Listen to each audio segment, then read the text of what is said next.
પત્નીએ પતિ પાસે આવી કહ્યું, છોકરાઓ આપણાથી અલગ થવા માંગે છે, ભાગ પાડી આપો. પતિ આ વાત સાંભળી ગુસ્સે થઈ ગયો. કિશોરભાઈની ઉંમર 75 વર્ષની થઈ ચૂકી હતી. તેઓ પોતાના ગામડે 3 દીકરા સાથે એક જ ઘરમાં રહેતા હતા. 3 દીકરાને પરણાવીને વર્ષોથી કિશોરભાઈ નિવૃત્ત જીવન આનંદથી જીવા રહ્યા હતા. એક દિવસ કિશોરભાઈની પત્નીએ તેને કહ્યું, સાંભળો છો, થોડા દિવસ પહેલાં રમેશ મારી પાસે આવ્યો હતો અને બધા લોકોનો વિચાર મારી સમક્ષ રજૂ કર્યો હતો. બધા દીકરા વહુ હવે આપણાથી અલગ થવા માંગે છે. કિશોરભાઈનો સ્વભાવ ગરમ હોવાથી આ વાત સાંભળીને પહેલાં તો ગુસ્સે થઈ ગયા અને કહ્યું, શું કામ અલગ રહેવા માંગે છે? આ ઘરમાં શું વાંધો છે?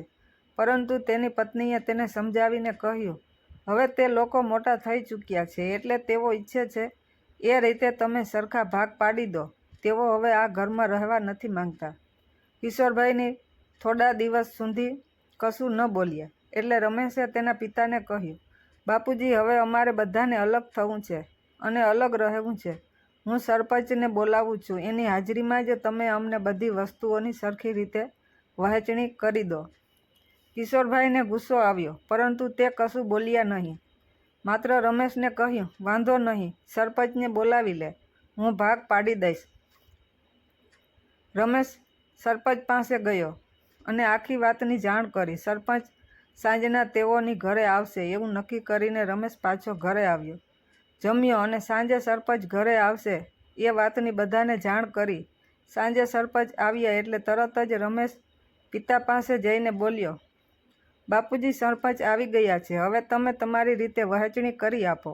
બાપુજી ઘરમાંથી બહાર આવ્યા. સાંજનો સમય હતો.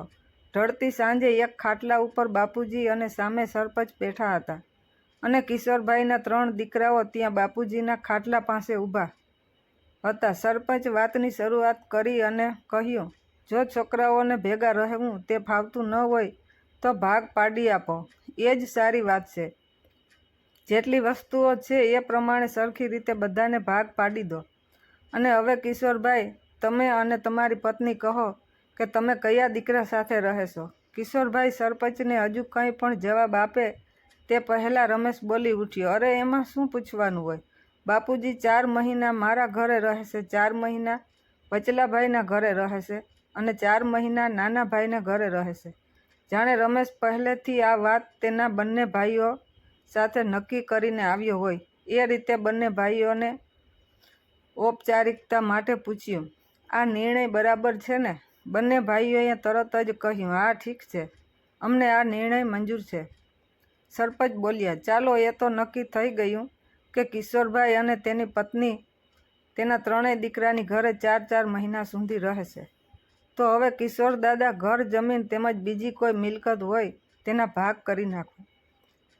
કિશોરભાઈ અંદરથી ખૂબ ગુસ્સે હતા, પરંતુ દીકરાઓના મનમાં શું છે એ વાત જાણવા માટે તે કશું બોલ્યા નહીં.